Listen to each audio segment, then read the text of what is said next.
Olá, amigos da Rádio Web Amor e Luz. Um bom dia a todos, um bom sábado.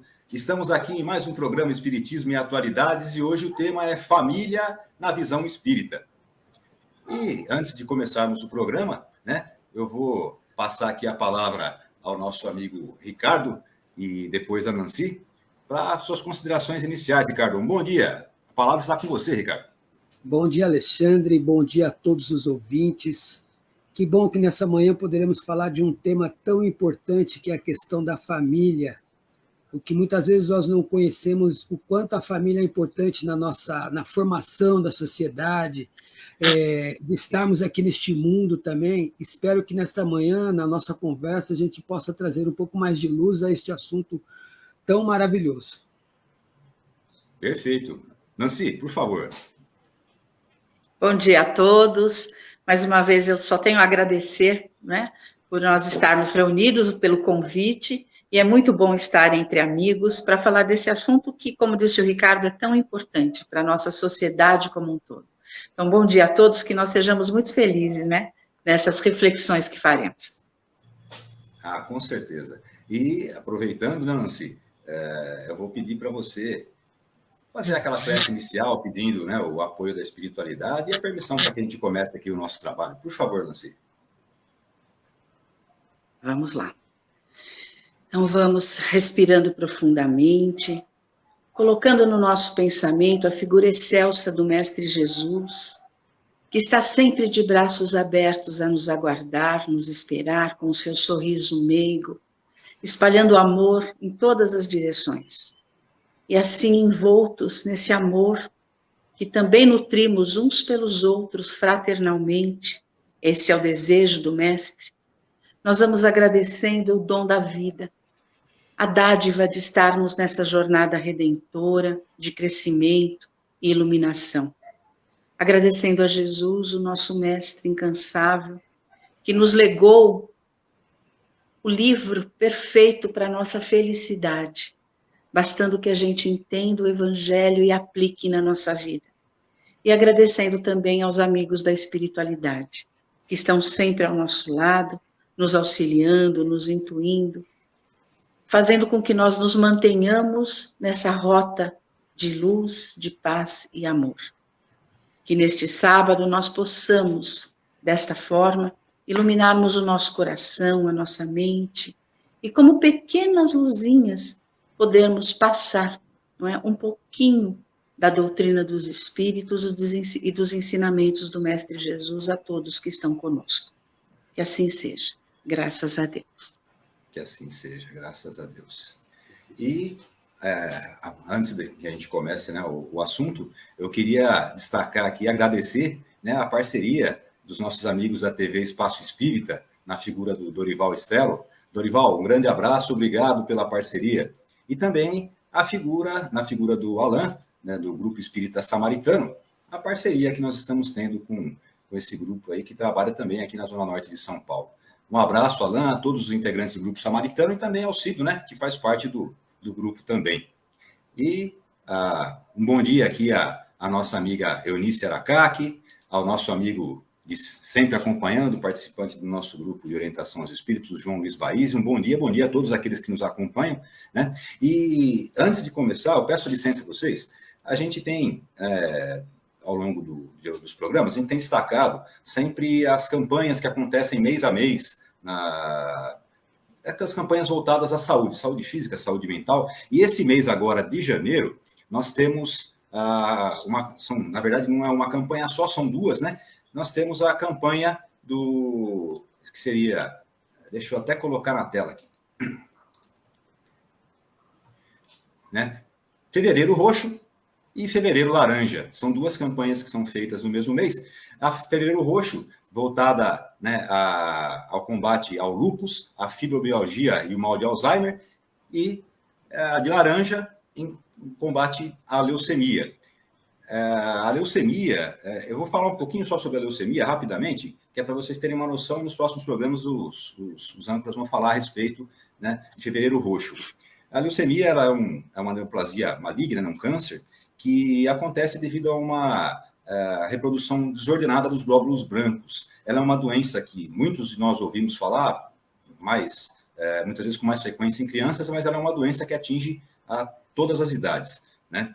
E é uma doença que é grave, né? Mas que, se detectada no princípio, com certeza o tratamento pode reduzir a taxa de mortalidade, né? Nós tivemos, em 2020, por volta de 10.200 novos casos, e que, infelizmente, resultaram no desencarne de aproximadamente 7.400 pessoas. E o principal motivo da campanha é incentivar a doação de sangue e de medula óssea. Então, aqui nós estamos abrindo esse espaço para incentivar, para dividir, né, essa informação e incentivar os nossos amigos participantes do programa, aos nossos ouvintes, né, que participem na doação de sangue e de medula para ajudar aqueles irmãos que se encontram submetidos a essa doença, né, e que possam receber todo o amparo para conseguir superá-la. Essa é uma campanha que a gente vê, ela basicamente dura o ano todo, que é a doação de sangue. Mas a gente, acho que, dando mais uma lembrada, né, especificamente nesse mês sobre a leucemia, eu acredito que a gente possa colaborar e tocar, né, outros corações aí para que ajudem também nossos irmãos. Deixar também aqui um abraço aqui ao nosso amigo João Guilherme, a nossa amiga Tânia Mara. Obrigado por acompanharem, né? Um ótimo sábado para vocês. E, bom, vamos começar aqui, e eu vou pedir a primeira pergunta, né? Como a Nancy fez a oração, eu vou passá-la para o Ricardinho. Ô, Ricardo, nós temos aqui uma pergunta da Doro Engro, que é a seguinte: o que é família pelos laços espirituais, Ricardo? Por favor. Família pelos laços espirituais é a família formada pela afinidade, né, pelos laços do espírito, né, é a família onde todos nós estamos inseridos naquilo que é a verdadeira vida, que é a espiritual, né? Esses laços de família ligados pela espiritualidade, podemos dizer que são aqueles laços duradouros, né, aqueles que são fortalecidos por essa união, por essa comunhão entre todos. Um pouco diferente da questão dos laços consanguíneos, que são um pouco mais frágeis em relação aos laços espirituais. Perfeito. Nancy, e aproveitando, né, a resposta aí do Ricardinho, né, tem uma outra pergunta aqui que é da Doro Engel também, né? Que é a seguinte: os laços familiares, eles são sempre de amor, ou eles podem ser um local de lutas para diluir as imperfeições dos sentimentos? Por favor, Nancy. Eu acredito que futuramente serão só de amor, não é? Mas atualmente, no momento em que nós estamos na evolução do nosso planeta, eu gosto muito de uma definição de Joana de Ângeles sobre família. Ela diz assim que a família é um grupo de espíritos normalmente necessitados e desajustados, e que estão num compromisso de reajuste e de reparação. Então, por aí nós já vemos que realmente, né, o grupo familiar claro que tem muitos membros, como disse o Ricardo, de afinidade até espiritual, que nos dão essa sustentação amorosa dentro da família. Mas, na grande maioria das vezes, nós estamos reunidos num grupo familiar para termos essa possibilidade de reajuste, de acerto, para podermos caminhar, sim, para essa família feita apenas pelos laços de amor, que é a que Jesus nos falou, não é?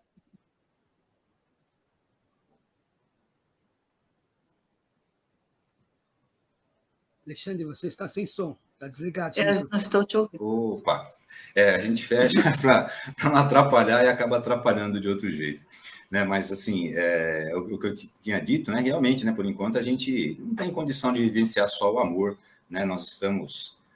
a família, ela não pode ser diferente do conjunto, né? A gente somos todos individualmente, né? Peças, né? Indivíduos, e que cada um do seu jeito tem a sua personalidade própria, né? E a hora que junta, normalmente acontece alguma divergência, né? E essa divergência pode levar, né, a algum desentendimento, né? alguma divergência, e dependendo de como a gente se encontra, né, nossa evolução acaba gerando algum atrito diferente, né? Mas interessante, né, dentro daquilo que vocês falaram, que essa família ela é mais do que a carne, né? Ela tem alguma coisa além disso, né?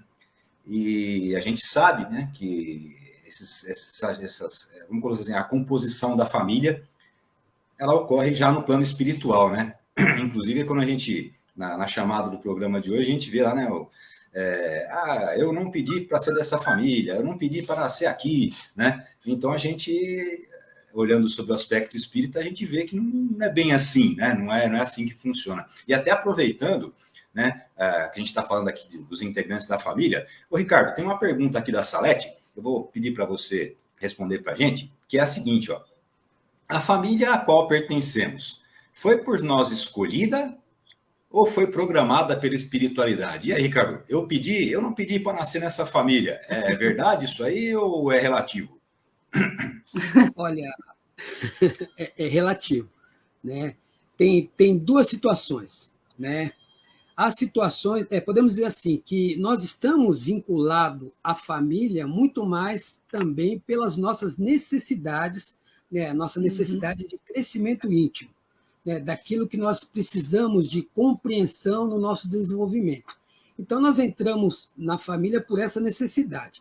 E naquele planejamento reencarnatório, dentro desse planejamento, a espiritualidade, então, procura colocar junto aqueles seres que têm essa necessidade de reajuste. Mas, na verdade, o reajuste sempre ele acaba sendo um reajuste íntimo, ele é sempre individual. E nessa convivência em grupo vai possibilitar, então, que todos trabalhem a sua necessidade para o seu crescimento, né? Então, nós, quando temos condições, compartilhamos dessa escolha, né, de família. Mas há aquelas situações também onde o espírito não tem uma condição de escolha de família por conta da necessidade que ele se encontra. Aí a espiritualidade, então, né, com uma visão muito mais, uma visão maior da situação, ela vai alocar aquele espírito numa família onde esta família também possa contribuir para o desenvolvimento daquele espírito. Então, duas situações. Uma que nós podemos, então, realmente escolher estar naquela família por uma necessidade específica, né? E outra por conta da escolha da espiritualidade, pela falta de condição do espírito de escolher. Perfeito.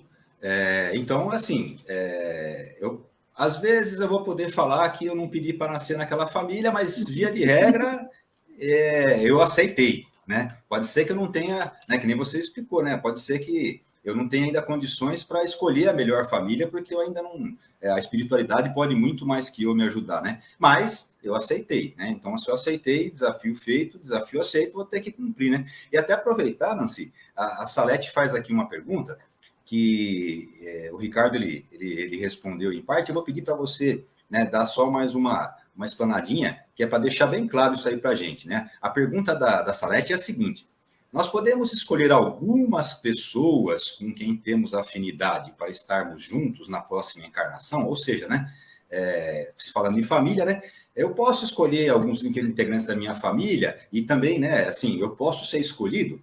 O que você pode falar para a gente, Nancy? Primeiro, você disse na resposta do Ricardo, né, a família perfeita, né? Na verdade, a família perfeita é aquela em que os membros são imperfeitos. Eu penso assim, porque é ali que eles vão aprender, vão se reajustar, não é?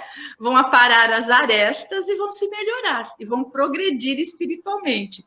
Claro que é muito difícil nós termos essa visão. O Espiritismo nos dá essa clareza, né, a respeito das relações familiares, né? Agora, o que você estava dizendo, normalmente nas famílias tem aquele ser aglutinador, não é? Aquele onde a família está em torno dele, que ele tem aquela palavra mais serena, aquele que tenta, né, manter essa família nesse rumo, assim. Normalmente nós temos na nossa família seres que não estão ali para esse reajuste, estão mais para nos auxiliarem nessa jornada, né? Eu acredito que é isso que a Salete está falando. Mas eu estava lendo um texto dizendo o seguinte: como que você quer paz no mundo se você não pratica a paz na sua família, aquilo que o Ricardo falou, essa evolução, esse progresso que a gente tanto espera da família amorosa, depende de cada um de nós, de como eu vou me portar perante os outros membros da família, não é? O que eu espero realmente crescer com esses atritos e todos. E eu gosto muito da fala de Simão Pedro, o amor cobre a multidão de pecados, e eu acredito que é a definição de família que Pedro disse ali, sabe? O amor entre os membros da família é que vai anular, é que vai transformar os pecados, né, que a gente ouve na fala dele, dos nossos passados, das nossas relações passadas. Então, Salete, eu acredito sim, a gente vem para reajustes e resgates, como disse Joana de Ângeles, mas também para desenvolvermos as afinidades e o amor. E temos sempre alguém ali que está nos fazendo com que a gente exercite cada vez mais esse amor. Perfeito, Nancy. Aí eu vou aproveitar e a gente está construindo todo o raciocínio, né? E para dar aquelas reforçadinhas, né? Eu vou passar aqui uma pergunta da Dora Wengel para o Ricardo. Ô, Ricardo, a Dora, ela pergunta o seguinte: a consanguinidade é o verdadeiro laço espiritual, né? Ou seja, né, aquela família, vamos dizer assim, né, a família carnal, a família que a gente nasce, que a gente vem, né, aqui a gente reencarna, ela é a expressão desse laço espiritual que existe entre os espíritos ou não? O que você pode passar para a gente aí, Ricardinho? Ora, viu, Dora? Dentro da família consanguínea pode ter os membros ligados por esse laço espiritual, né? Mas apenas os laços consanguíneos, né? Travou a língua. Os laços consanguíneos, né? Eles não representam o verdadeiro laço espiritual. Não. Né? Os laços espirituais são laços muito mais fortalecidos na união entre os espíritos, né? Muitas pessoas acreditam que o laço consanguíneo, isso é realmente a verdadeira família. Mas se nós observarmos o comportamento da sociedade, das famílias, nós vamos ver que eles são muito, muito frágeis na ligação e na união dos próprios espíritos. Tanto é que nós podemos perceber os desequilíbrios que há nas famílias quando alguma situação adversa acontece. E não há uma união, muitas vezes, da família em prol de uma necessidade específica. Ela se dissolve muito facilmente. Em contrapartida, quando há realmente a família, quando há esse laço espiritual, são aquelas famílias que, diante das dificuldades que se apresentam, elas se fortalecem, elas se ajudam uns aos outros e acabam resolvendo toda a situação unida, né? Então, consanguinidade e laço espiritual são coisas diferentes, né? Esperamos que, como disse a Nancy, num futuro, né, quando nós nos unimos por amor, né, tanto o laço consanguíneo como o laço espiritual seja uma coisa realmente só, integrada, né? Não haja diferença entre as duas coisas. Perfeito. Então, assim, né, para a gente fazer um resumo do que a gente conversou até agora, eu posso entender o seguinte, que família, ela não se resume aqueles indivíduos que moram na mesma casa, ou que a gente tem uma relação de parentesco, né, porque nasceu do irmão do meu pai, do irmão da minha mãe, nasceu do mesmo avô, né? A família, do ponto de vista espírita, ela é mais abrangente do que isso, né? A gente pode dizer que a família, ela compreende aqueles espíritos, né? Porque a gente, né, na doutrina espírita, a gente tem que os espíritos foram criados por Deus, todos eles foram criados por Deus, então vamos partir do pressuposto, não, vamos partir, né, daquele princípio que é verdade, que todos nós tivemos a mesma origem, que foi Deus. E a partir da criação por Deus, né, para que a gente, como foi dito pela Nancy, também pelo Ricardo, né, a gente é colocado em alguns núcleos, né, em alguns grupos, para que a gente possa ir aprendendo com eles e, conforme foi dito pelo Ricardinho também, né, a gente pode ter aquela chance de fazer os reajustes, né, os reparos. Eu eu ofendi, eu fui ofendido, eu estou devendo, alguém deve para mim, existe a possibilidade, então, de que a gente faça, né? Vamos colocar assim, a gente equilibre a balança, né? A gente consiga resgatar as nossas dívidas e possibilitar aos outros que resgatem as deles e aprendermos todos juntos, né? Para que a gente possa crescer, fazer, como a Nancy falou, chegar um dia naquela família em que não tem desavenças, né? Existe alguma discordância, alguma divergência, mas não chega a ter um atrito, não chega a ter, né, uma briga, uma discussão. Por quê? Porque o amor já está prevalecendo, né? Então, acho que dentro daquilo que nós conversamos até agora, eu, né, fiz esse resumo e peço que vocês digam se eu estou indo pelo caminho certo, Ricardinho e Nancy. Não, o caminho está correto, né?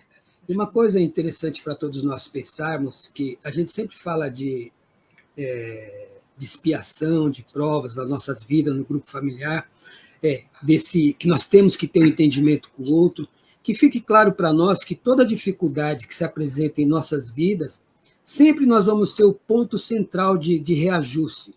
Nós sempre teremos que trabalhar em nós todo o entendimento, que a partir de nós, então, na compreensão do que nos fala a doutrina espírita, vai nos possibilitar viver a harmonia com o outro. O outro nunca vai ser um problema em nossas vidas, sempre a dificuldade vai estar conosco, né? Então, às vezes achamos equivocadamente que o outro é o problema, né? Esquecemos de olhar para nós. E nós tenhamos esse olhar de olhar para nós, que muitas vezes, quando o outro, um exemplo, não me alongando muito, quando o outro me ofende e aquilo acaba comigo, é porque alguma coisa em mim ainda precisa ser trabalhada, né? Para que aquela situação não me abata tanto. Ô, Nancy. Desculpe, só falando um pouquinho disso que o Ricardo falou, tem até uma peça de teatro que o problema são os outros, né? E isso demonstra o nosso orgulho, né? O nível de orgulho que nós ainda trazemos em nós, que não somos capazes de rever as nossas condutas e fazer uma análise de como eu estou me portando, como eu estou julgando o outro antes de fazer uma análise sobre a minha conduta, sobre o meu pensamento, sobre a minha palavra, né?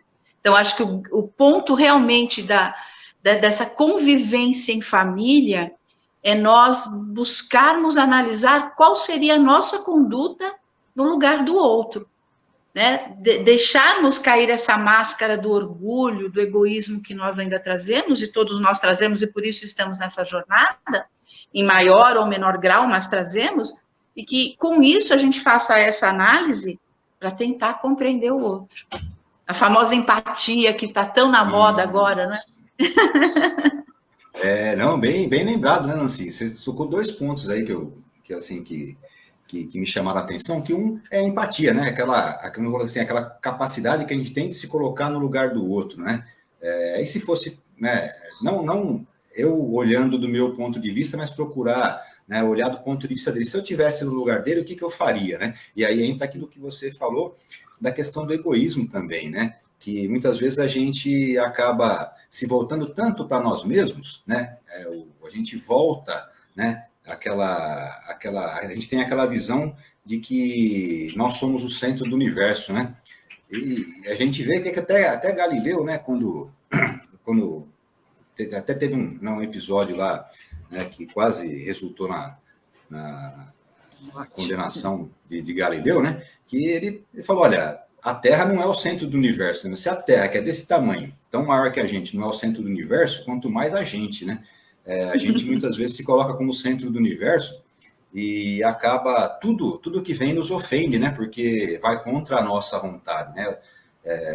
Se Deus, né, que é perfeito, ele não impõe a sua vontade, né? Então, por que a gente vai impor a nossa, né? A gente tem essa dificuldade ainda, né? E como você falou, né, de acordo com o nosso grau evolutivo, a gente vai sabendo ser menos egoísta, né? Vai sabendo, e a gente encontra, né, em diversas leituras que a gente vê da doutrina espírita, né, que o egoísmo, ele é a raiz de todos os males, né? O egoísmo, ele contamina tudo aquilo que se permite tocar por ele. Então, dentro daquilo que a Nancy bem colocou, né, o amor cobre a multidão de pecados. Basta que a gente saiba, né, colocar em prática esse amor. A gente se permita, né, deixar esse amor sair da gente, que todos nós temos, né? É só a gente conseguir, é só a gente deixar, a gente permitir que esse amor saia, né? E como a gente estava falando aqui, né, dessa questão de empatia, né? Aí entra um pouquinho daquela afinidade, né? Eu consigo, né? O Ricardinho aí vai poder falar com muita propriedade, né? Eu consigo ser mais empático com aquelas pessoas que eu tenho mais afinidade, né? Quando eu não gosto da pessoa, tem eu me estranho, não sei, né? Você chega e não gosta da pessoa, você não consegue ser tão empático assim, né? E aí eu vou te passar uma pergunta da Salete, que eu vou pedir para você responder, Ricardinho, que é a seguinte, ó. Como a doutrina espírita explica termos mais afinidade com amigos do que com a própria família? Você já falou alguma coisa, Nancy, também, mas como ela fez essa pergunta, é bem específica, né? A gente está procurando hoje, né, fazer uma exploração um pouco diferente da família, né? Dar o nosso ponto de vista, o ponto de vista da doutrina espírita, né? Eu peço para você comentar a respeito dessa pergunta, Ricardinho. Como a doutrina espírita explica termos mais afinidade com amigos do que com a família consanguínea? Nesse sentido, Salete, eu posso responder de duas formas, né? A primeira é ter mais afinidade com os amigos do que com o grupo da família. Por conta desses laços espirituais, pode ser que esse laço mais próximo com um amigo que não está dentro da família, pode ser por conta já dessa convivência espiritual, né, desse conhecimento antecipado desse espírito, que causa essa afinidade entre eles. E a outra parte também pode ser que este amigo de fora da família, de certa forma, ele não nos conhece tão bem quanto os membros da família. Então, é muito mais fácil desse amigo de fora se dar bem conosco, né, do que o próprio membro da família. Porque aquele da família que me conhece, muitas vezes vai tocar naqueles pontos desagradáveis à minha pessoa, que vai me incomodar, vamos dizer assim, vai falar aquelas verdades que eu não quero ouvir, né? Então vai criar essa rusga familiar, em contrapartida aquele amigo que muitas vezes não tem também o conhecimento profundo que o membro da família tem a meu respeito, não vai agir da mesma forma. E, logicamente, eu vou me dar melhor que esse amigo. Então, ilusoriamente, eu vou criar essa fantasia que eu me dou bem com os amigos de fora do que em relação aos membros da família. Mas, na verdade, talvez se o amigo de fora conviver comigo, como convive a família, talvez ele vai ter as mesmas ações e a minha visão nesse sentido vai mudar. Aquele ditado antigo, né, Ricardo? Precisamos comer um saco de sal juntos para nos conhecermos, né? Quer dizer, passarmos pelas dificuldades juntos. Mas você estava falando sobre afinidade, né? A pergunta da Salete. E eu gostaria de tocar só um ponto. Afinidade não é o mesmo de de nós compactuarmos as boas realizações ou os bons sentimentos. Afinidades pode ser pelos mesmos gostos, pelas mesmas escolhas, nem sempre, não é? Vamos dizer assim, as melhores para o caminho do progresso. Então, ter afinidades não é a mesma coisa de estar compactuando as boas escolhas, as boas ações. Então, aquele amigo com quem eu vou para a balada, eu posso ter muita afinidade exatamente porque pelas escolhas que nós fazemos que são semelhantes, mas não necessariamente ele vai me engrandecer ou vai me melhorar nesse sentido. Não sei se ficou claro o que eu tentei dizer aqui. Eu acho que explicou bem, né, Nancy? Aquela coisa, né? Vamos colocar assim, né? Por bem e por mal, né? Afinidade não é só boa, né? Exato. Ela pode ser uma afinidade para uma coisa negativa, né?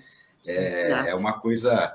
a gente sabe disso, né? Mas não custa a gente relembrar, né? Ninguém é só bom, ninguém é só mal, né? Todos nós ainda carregamos diversas imperfeições que a gente precisa depurar, né? Por isso que a gente está aqui, né? E por isso que a gente está na família que está, porque nós temos reajustes, como foi já dito anteriormente, a serem feitos, né? E muitas vezes a gente pode tanto ir pelo caminho melhor, pelo caminho que vai levar ao bem, ao amor, como a gente pode ir por um caminho que vai afastar, que vai gerar, né, que vai gerar uma discordância, vai gerar, né, uma animosidade, né? Mas aí entra tudo aquilo que vocês falaram, né? A gente está aqui para trabalhar justamente isso, né? Aquilo que né, como diz a gente encontra, né, no Evangelho segundo o Espiritismo, se não me engano, no capítulo das preces, né, que tem lá uma citação que fala que nós somos testados, nós somos provados justamente naquilo que nós ainda temos dificuldade, né? Aquilo que é fácil para a gente não precisa de provar, né? A gente não precisa de depurar tanto, né? Mas aquilo que a gente ainda é bastante imperfeito, que toca, que nem disse o Ricardinho, toca na ferida, né? Toca naquele ponto, né? O amigo é meu amigo muitas vezes porque não convive comigo, né? O tanto que minha família convive, né? Porque o dia que ele conviver comigo aquele tanto, ele vai falar, olha, meu, acho que eu errei na escolha, né? Mas a gente está aqui justamente para isso. E eu vou pedir licença para vocês agora, eu vou trazer aqui a pergunta ao vivo com a nossa amiga Mônica. Mônica, bom dia. Bom dia, Alexandre. Bom dia, Nancy. Bom dia, Ricardo, mais uma vez a vocês. Bom dia a todos que estão aí participando desse programa. Agradecer a vocês pela fala, né, pelas colocações, nesse exercício que é viver dentro da família, né? E pensando nisso, né, nesses embates, vamos dizer assim, familiares que temos todos os dias da nossa existência, a minha pergunta é a seguinte: como que nós podemos usar na prática o perdoar as nossas ofensas, assim como nós perdoamos a quem nos tem ofendido, nas relações familiares? Como é que podemos praticar o perdão dentro da família? Conosco, né? Vou estender aqui a pergunta conosco e com o nosso próximo. Eu vou pedir para a Nancy, né, responder primeiramente essa pergunta, Nancy, por favor.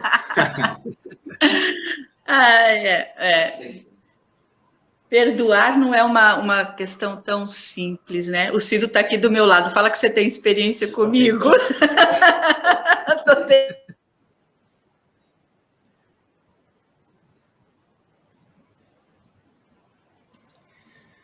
Acho que a câmera da Nancy deve ter dado uma travadinha.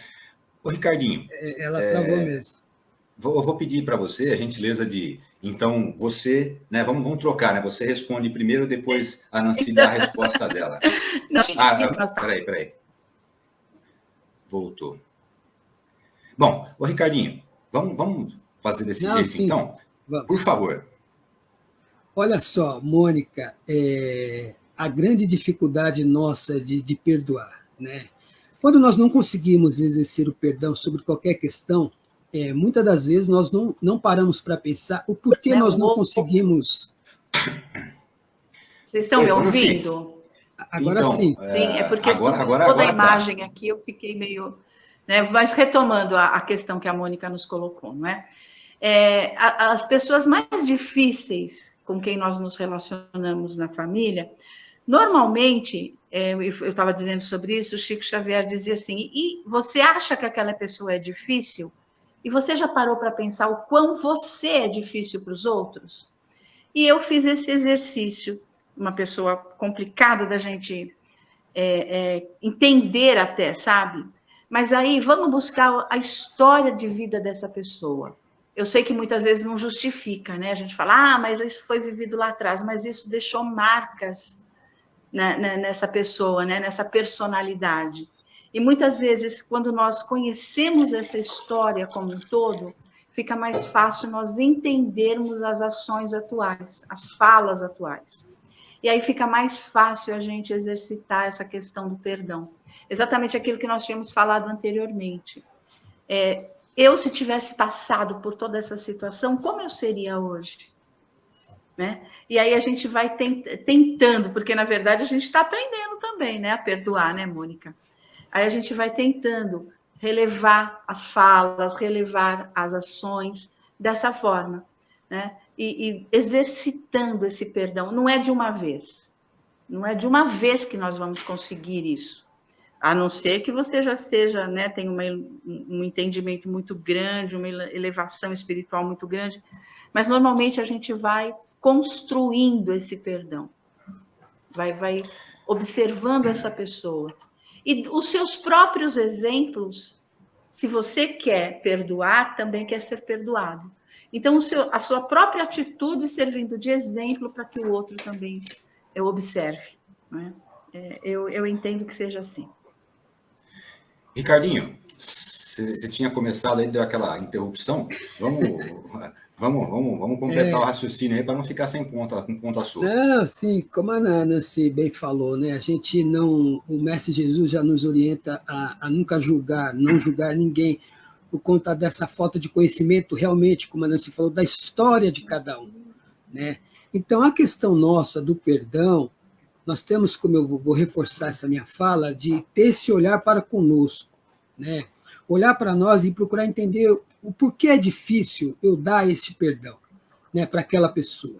Porque a partir do momento que eu conseguir ter essa compreensão dessa dificuldade e procurar aos poucos, como a Nancy disse, e trabalhando em mim, né, essa aproximação com o outro, relevando alguns pontos, buscando estar próximo, isso vai diminuindo essa questão da raiva, essa questão desse orgulho, né? Então, isso possibilita, então, que haja o perdão.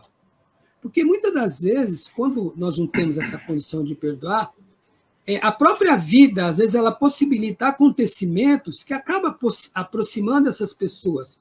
Aí esse perdão, muitas vezes, acaba vindo por uma questão da dor que envolve toda uma situação, né? Aí a dor acaba sendo uma impulsionadora de um perdão, né? Mas que a gente possa agir antes que chegue a esta situação, sabe? Porque nós temos, sim, a possibilidade de perdoar. Se nós queremos o bem, uma boa convivência, que a gente faça esse esforço, né? Jesus nos fala que a nossa fé ela precisaria ser apenas o tamanho de um grão de mostarda. Nós, às vezes, achamos que nós temos que fazer muita coisa para conseguir, né, esse perdão, essa melhora, mas talvez não, o esforço tem que ser mínimo, né, mas que ele seja de coração. Assim, Muito obrigada. Acho que o resumo, né? O resumo utilizando aquela expressão, o resumo da ópera, né? É justamente aquilo que a Mônica perguntou, né? No próprio pedido, eu já estou, né, dando a dica, né, que é assim como eu perdoo quem me ofendeu. Então, eu estou pedindo, né, a Deus que me perdoe na mesma medida que eu perdoar o outro. E como que eu vou fazer isso aí do jeito que vocês colocaram, né? Eu me colocando no lugar do outro, procurando saber, né? Às vezes não dá tempo de eu saber a história, né? Por que aquilo está acontecendo. Mas, se não dá tempo na hora, dá tempo de eu me colocar no lugar da pessoa, em procurar, né? Ou, né, como falou o Ricardo, olhar para mim mesmo e falar, poxa, será que é isso que eu gostaria? Será que é isso que eu quero para mim? É aquele ensinamento que Jesus deixou, né? Fazer aos outros aquilo que eu desejo para mim, né? Então, será que eu gostaria, se eu tivesse com algum problema, né? Se eu tivesse meio descompensado, se eu tivesse irritado, né? E deixasse isso aí, as palavras escaparem do jeito errado, eu prefiro que o outro, né, me trate com calma, com tranquilidade, ele procure, né? Fala assim, olha, não revidar, né? Dar aquela acalmada na situação e depois conversarmos, ou eu prefiro entrar num embate que pode levar, né, a consequências mais graves, né? Acho que a pergunta da Mônica, ela meio que já traz em si própria a resposta, né? Que é aquela equidade, né? Eu quero ser tratado, eu peço para ser tratado como eu trataria os outros, mas como eu quero tratar os outros, né? Eu vou tratá-los do jeito que eu gostaria de ser tratado ou do jeito que o meu orgulho, que o meu egoísmo, né, vai me dar uma satisfação momentânea, né? Então, acho que isso aí é bastante importante para a gente refletir, né? Me gerou essa reflexão, a fala de vocês dois já me gerou essa reflexão rapidinho. Muito obrigada Mônica. por vocês, gratidão pela resposta, pelas colocações, é sempre muito bom estar aqui com vocês, estar nesse programa, e isso ensina muito, é uma escola escola espiritual para trabalhar e aqui dilapidando o que não é bom em nós, né, em mim, e lapidando aquilo que já tem de melhor. Gratidão para vocês, grande beijo. Obrigado, Mônica. Um bom sábado, um bom domingo para você aí. Até mais. Obrigada. Tchau. Tchau, tchau. Bom, já, né, deu aquela chacoalhada, né? Fala, bom, né, como que eu vou começar a enxergar, né, o o meu próximo, como que eu vou enxergar a ofensa que eu recebo, né?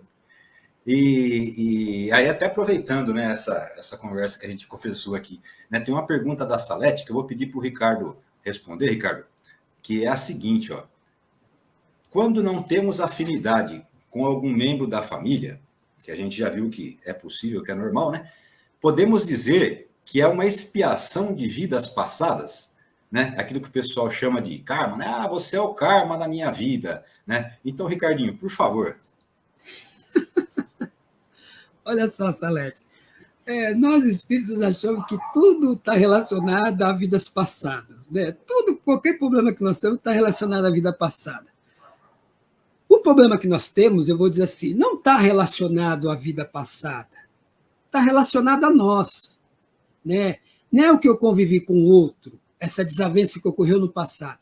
É porque a desavença ainda permanece em mim, no presente, né? Então, não é que ocorreu lá, porque ela ainda está presente. E como ela está presente em mim, ela vai nortear minhas relações na atualidade, na vida que eu estou tendo no momento.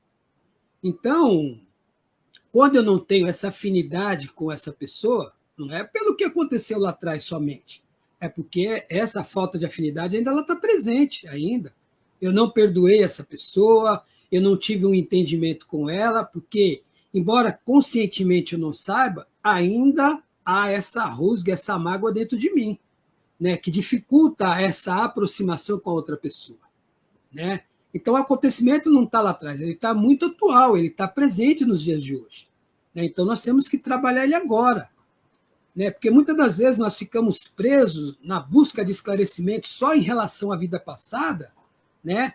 Mas a vida passada serve para a gente ter um norte sobre o que aconteceu, mas nós temos que olhar que toda a situação sempre vai estar presente no espírito.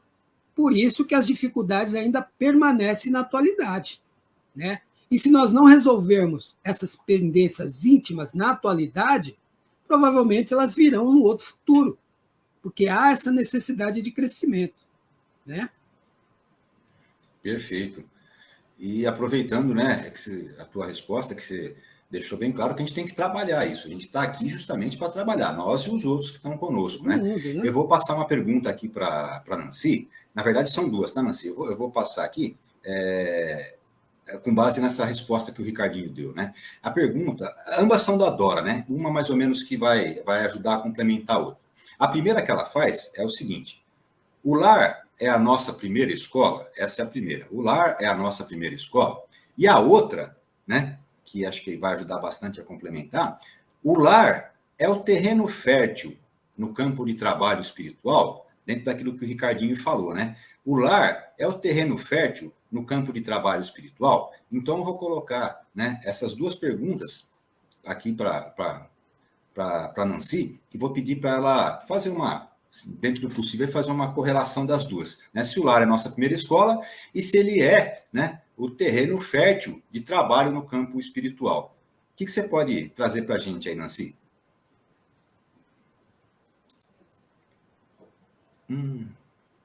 Travou.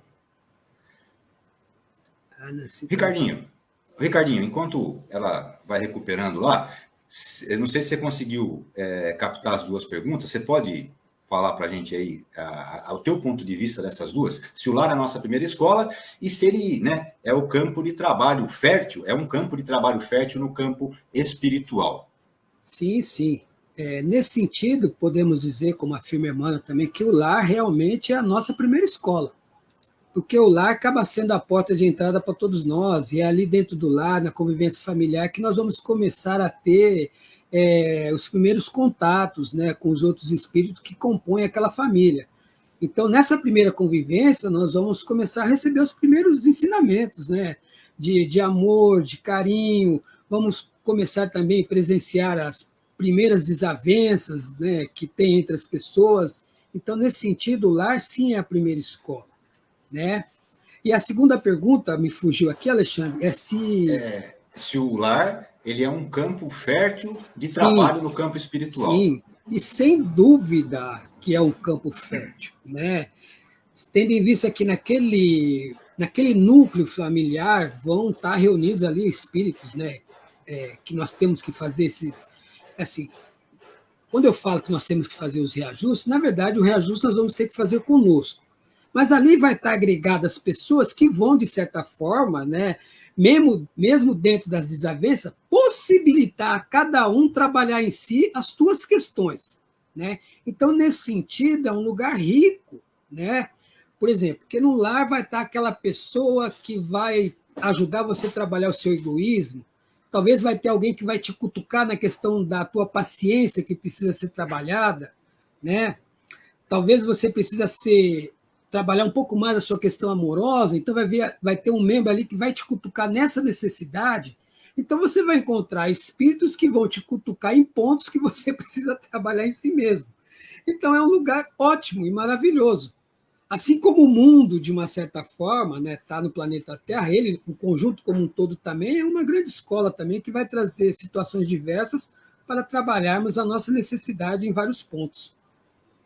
Eu estava rindo porque, né, quando você falou, né, se a gente pode ser aquele que fica cutucando e testando a paciência, né? Quantas vezes a gente não faz, a gente não irrita o outro só de birra, né, só para ver a reação, né? E aí, quando o outro faz conosco, a gente fica pilhado, né, fica louco, né? Só já se viu, tá me irritando por causa de... Mas é assim mesmo, né? A gente ainda está aprendendo a enxergar, né, como os outros, apesar de fazerem coisas que a gente não gosta, estão nos ajudando, né? Que é uma coisa que de vez em quando eu falo, que é assim, né? Aquilo que é bom não é necessariamente agradável, né? E aquilo que é desagradável não é necessariamente ruim, né? Então, assim, a gente muitas vezes não enxerga além, né? A gente não consegue enxergar além do que está acontecendo ali na hora, né? E a família é excelente para isso, porque você vai ter que, no final das contas, estar junto ali quando encerra, né? Quando anoitece, quando você vai para casa, né? Vamos colocar assim, né? O que seria a rotina da maioria das pessoas, né? Quando você vai para casa, quando você chega em casa, você não tem como deixar fora, né? Aquelas desavenças, aqueles atritos que você teve, né? Quando você saiu. E você tem que, aí agora você vai ter que encarar. E na hora de encarar, né? Muitas vezes com a cabeça mais fria, né? Entendendo, né? O porquê que o outro fez aquilo, fica muito mais fácil da gente, como disse a Mônica lá, né? A gente perdoar e a gente conseguir, né? Valorizar a presença daquele outro que está conosco ali dentro do lar, como uma pessoa que, embora a gente não tenha, como foi dito pela Nancy, não tenha ajuste perfeito, mas é o ajuste necessário naquele momento, né? E aí, até aproveitando que a Nancy está de volta aqui, eu vou pedir para a Nancy responder uma pergunta aqui da Dora, que é a seguinte, Nancy. A Dora pergunta: o que podemos dizer da frase "a universalidade poderá fazer o cidadão, mas somente o lar pode edificar o homem"? O que você pode trazer para a gente a respeito dessa pergunta, Nancy? Nancy, está sem som.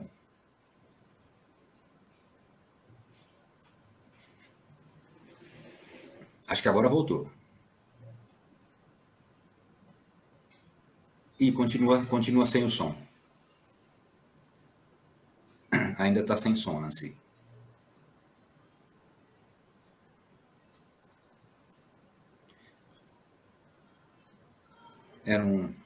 Infelizmente, a gente não está conseguindo te ouvir, Nancy. Vocês estão me ouvindo agora? Faz um barulhinho. Agora sim, agora sim. O fone estava interrompendo aqui o som, mas vamos lá. Lembrando, então, primeiro, para a gente entrar nessa história que a Dora nos pergunta, não é? Só o lar pode fazer cidadãos, mais ou menos isso que ela nos fala. Uma frase do livro Missionários da Luz, do André Luiz, que ele diz que o lar não é somente a moradia dos corpos, mas é a residência das almas. Né? Então, complementando isso que o Ricardo estava dizendo, né? Na verdade, no lar a gente tem um grande material de trabalho, né? De aprendizado.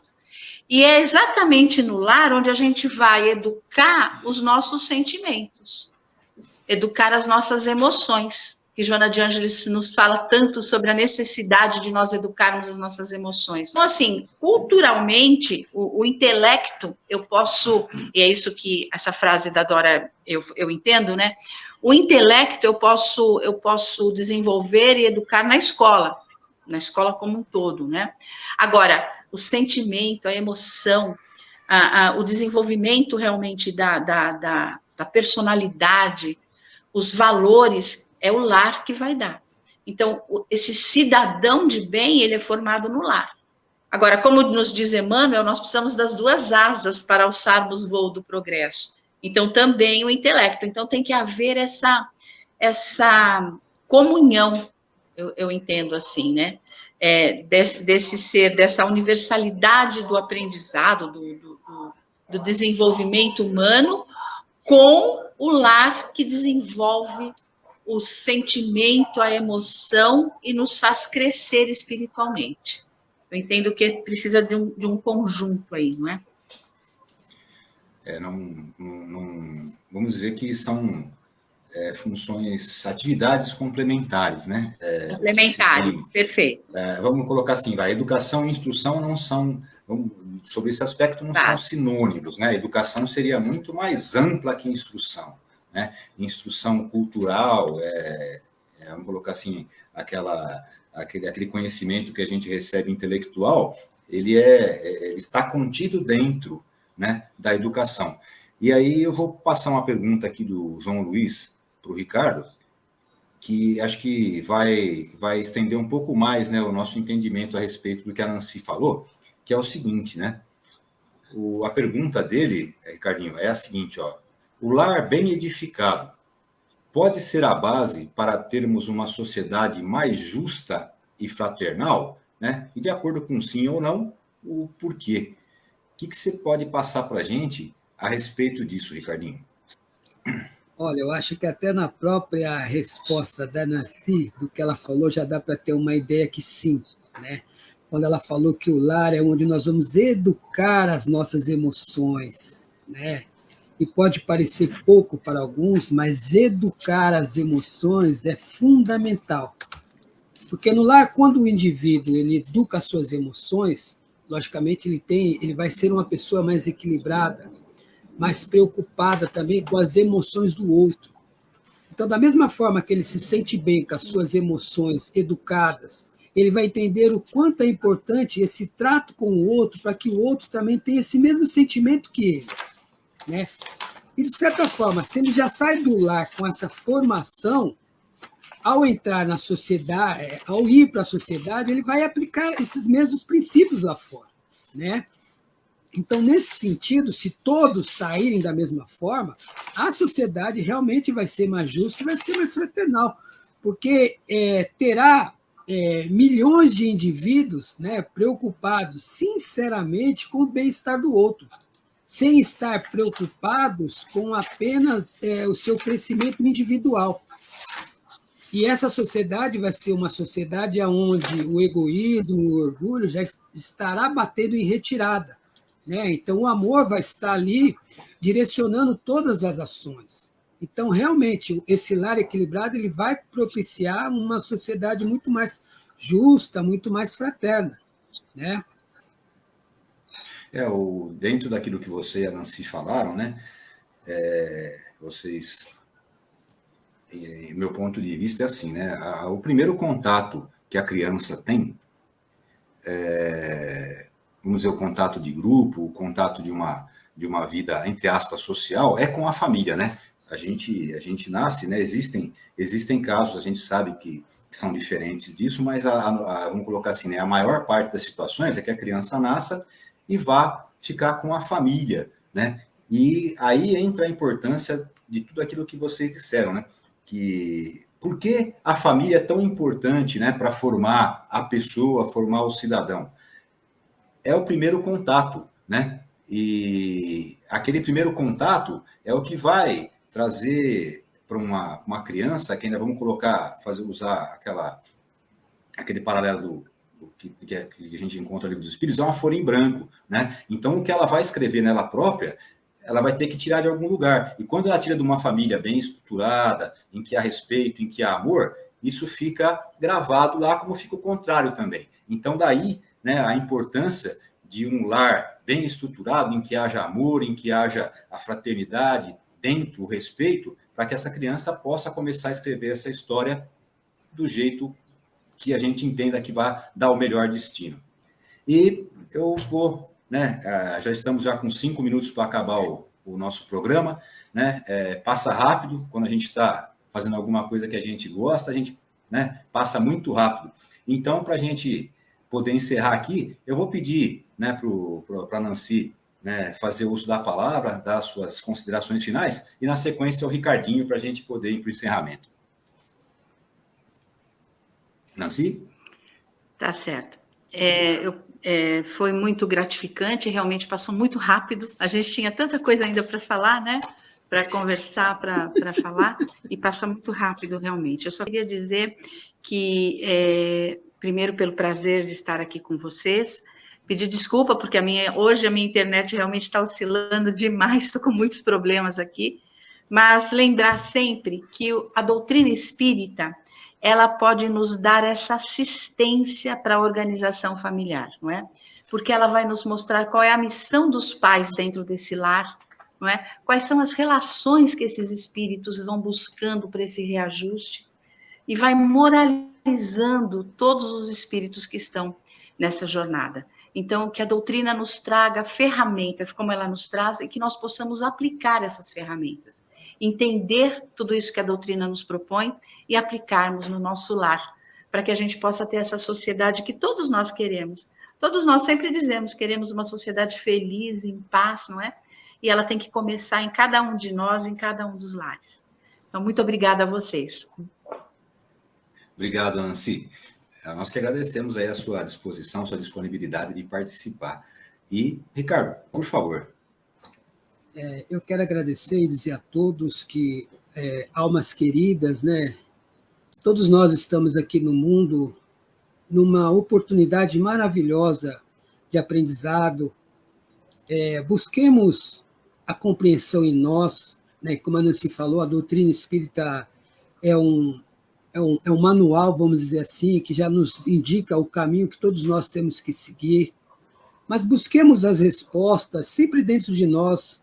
Buscamos primeiro o nosso equilíbrio íntimo, que a gente olhe para nós para evitarmos o excesso de cobrança em relação ao outro, né? Porque é possível, sim, que tenhamos uma vida mais harmoniosa. Todas as dificuldades que nós encontramos pelo caminho, ela parte muitas das vezes da nossa incompreensão da própria vida. Que a gente faça valer os ensinamentos do Senhor Jesus em nós, né? Que a gente tire um pouco esses conhecimentos do intelecto.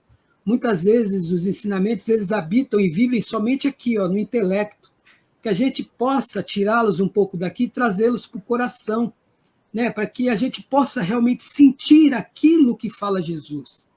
Às vezes nós achamos que compreendemos o amor como fala Jesus, mas ele é apenas vamos dizer assim, uma teoria, porque, na verdade, nós não sabemos, porque nós não vivemos e sentimos esse amor. Então, que peguemos esses ensinamentos, vamos sentir, viver, porque aí nós vamos entender, quando Jesus fala para a gente amar ao próximo, amar a Deus sobre todas as coisas, amar a vida e tudo que engloba essa vida, mas é preciso viver esses ensinamentos, né?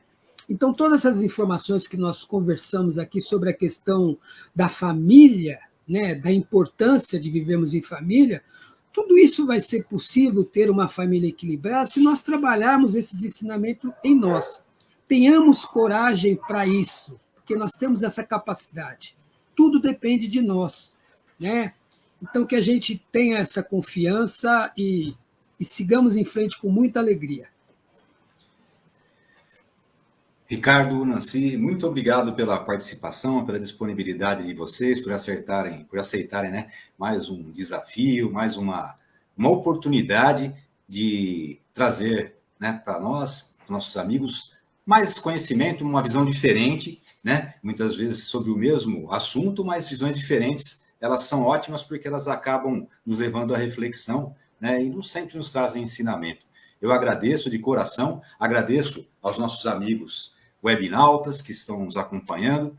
E convido vocês para, no sábado que vem, estarem conosco aqui novamente no próximo programa Espiritismo e Atualidades. Fiquem todos com Deus, que a paz do Mestre Jesus esteja com todos, um excelente final de semana e uma semana profícua para todos nós. Muito obrigado, fiquem com Deus e até a próxima, se Deus permitir.